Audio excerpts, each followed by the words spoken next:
Chers amis, bonjour. Donc, nous sommes dans le livre de Bamidbar, Parashat Shlach Lecha. Alors, vous connaissez tous l'histoire. Moshe Rabbeinu va renvoyer des explorateurs pour vérifier si la terre est bonne, etc.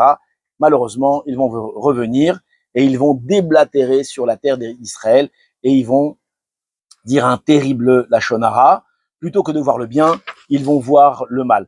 Maintenant, quelle va être la réparation, quelle va être la punition de ces explorateurs et de toute la génération qui a aussi participé aux pleurs et aux cris et aux gémissements de ces explorateurs? C'est que toute cette génération-là va devoir pérégriner pendant 40 ans dans le désert et ils vont mourir dans le désert et c'est seulement leurs enfants qui vont pouvoir rentrer en Eretz Israël.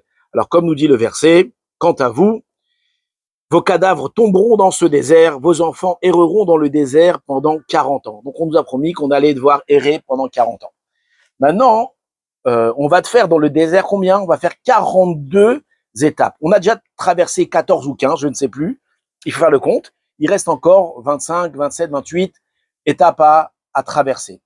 Maintenant, Rabbi Tzélé de Vologine, alors il nous donne quelque chose d'extraordinaire. C'est un truc un peu de kabbaliste, mais nous, on va garder juste le côté du pshat. Il dit, pourquoi est-ce que Hachem, il nous a fait traverser le désert pendant 40 ans? Écoutez bien, afin de purifier le désert de toute l'impureté qu'il y avait. D'accord, il y avait de l'impureté dans le désert, et donc ces pérégrinations, ces étapes qu'on devait faire, ont purifié l'impureté. Alors, comment ça se passait? On arrivait à une certaine étape, donc le hamoud, la nuée se levait, elle s'arrêtait à un endroit, tout le monde s'arrêtait, on montait le mishkan, on montait le camp, et après cela, au bout d'une journée, une semaine, un mois, un an, plus même, le Hanan se relevait, et donc on repliait tout, et on repartait pour une prochaine étape. Alors, il y a des étapes où on est resté quelques jours, et il y a des étapes où on est resté quelques années. Quelle différence? Tout simplement, nous explique Rabbi Tzélé de Vologine. Il dit les endroits où il y avait très peu d'impuretés, alors il n'y avait pas beaucoup de choses à réparer, alors on restait très peu de temps et repartait. Par contre, des endroits où il y avait beaucoup d'impuretés, qu'est-ce qu'il fallait faire? Il fallait rester plus longtemps pour purifier l'endroit, parce qu'il y avait plus de travail à faire. Maintenant, regardez, écoutez ce paradoxe incroyable.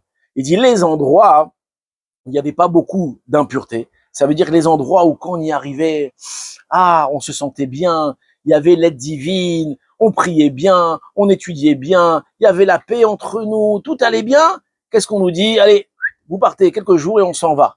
Donc les endroits où on a envie de rester, on restait pas. Et lorsqu'on arrivait dans un endroit où il y avait beaucoup d'impuretés, comment on le ressentait? Alors là-bas, il n'y avait pas d'aide divine, il y avait pas le shalom, il y avait des disputes, il y avait la galère, il y avait la shonara, il y avait tout ce qu'on veut pas. Alors ces endroits qui étaient des endroits, on va dire, de galère, qu'est-ce qu'on devait faire? On devait y rester des mois, voire même des années.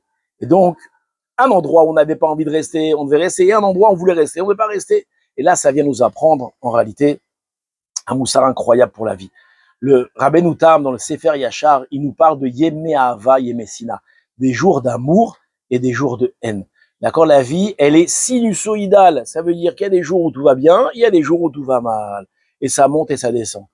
À quoi ça ressemble un jour où tout va bien? Alors, Baruch Hashem, le roi a ouvert son trésor et il me dit, vas-y, rentre, serre-toi. Qu'est-ce que ça signifie? Je me lève le matin, j'ai la pêche, d'accord, je me sens bien, la santé, et le shalom, et les amis, et la famille, et les enfants, et la parnassa. Baruch Hashem, tout va bien. C'est des jours d'amour, des jours, comme on les aime, comme on aimerait qu'il y en ait toute notre vie.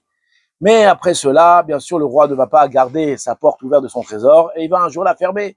Et arrive quoi? Des jours de haine, des jours de haine. C'est quoi les jours de haine? Alors on se lève, on est fatigué, on a mal dormi, le moustique il nous embête toute la nuit, et le gosse aussi il a pleuré, et la femme elle est pas contente, ou le mari il est pas content, et le travail ça va pas, et l'étude ça va pas, et la prière ça va pas, rien ne va. C'est des jours de haine. Alors qu'est-ce qui se passe? Quand il y a des jours d'amour, on a dit, qu'est-ce qu'on fait? On doit profiter au maximum de prendre tout ce qu'il y a à prendre. Mais quand il y a des jours de haine, qu'est-ce qu'on doit faire? On doit aller se recoucher?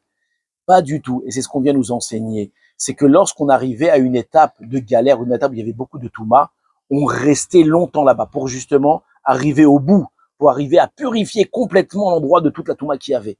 Et on restait des fois des semaines et des années.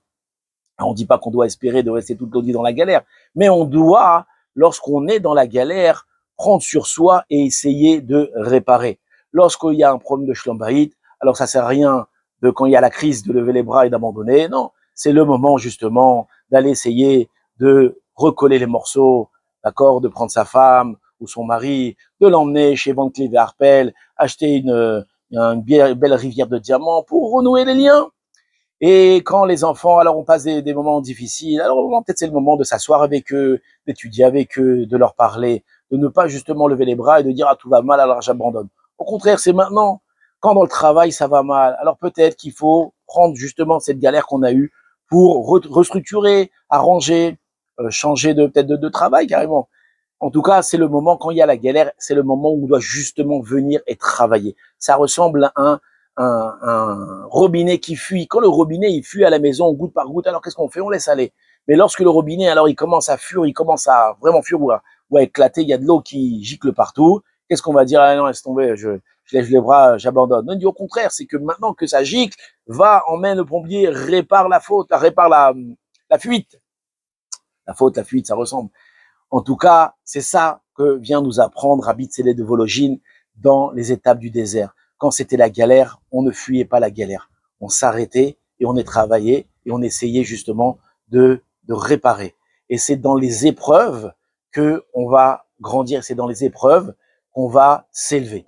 Alors bien entendu, on ne demande pas d'épreuves, on ne demande Bezrat Hashem qu'Hachem nous envoie que des jours d'amour. Mais lorsqu'on est dans des jours de galère, profitons-en pour réparer ce qu'il y a à réparer. À très bientôt. Shabbat Shalom.